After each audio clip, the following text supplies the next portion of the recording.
Les notables de la commune de Kisenso étaient en visite chez le vice-gouverneur de la ville de Kinshasa, Nerombongo, le lundi 5 août au dernier. Objectif, présenter leur projet ville sûre qui doit être exécuté pour le développement communautaire de cette entité. Le bureau municipal de Kisenso a conduit une forte délégation venue des États-Unis auprès du vice-gouverneur Nerombongo, natif de cette entité, le lundi 6 août au dernier dans son bureau de travail.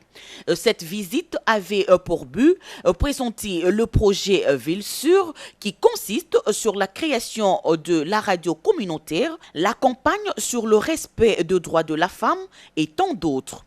Ces projets est financé par ActionAid et mis en exécution par CONAFED. Nous sommes allés présenter le projet qui s'appelle Ville Sûre au vice-gouverneur.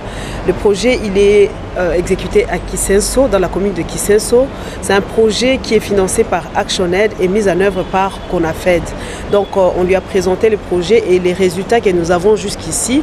Et aussi surtout faire le suivi des plaidoyers, avoir son soutien par rapport à ces différents plaidoyers qui ont été menés par les femmes et les jeunes de Kisenso.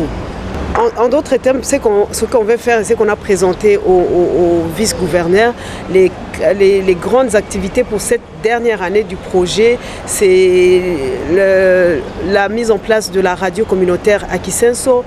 La porteuse de cette vision confirme l'implication du vice-gouverneur dans ces projets de développement de la commune de Kisenso. Nous avons le soutien du vice-gouverneur qui nous a promis de nous soutenir dans ces projets-là. Donc nous avons le soutien à 100% du vice-gouverneur. Nous sortons de cette réunion avec un sentiment de satisfaction.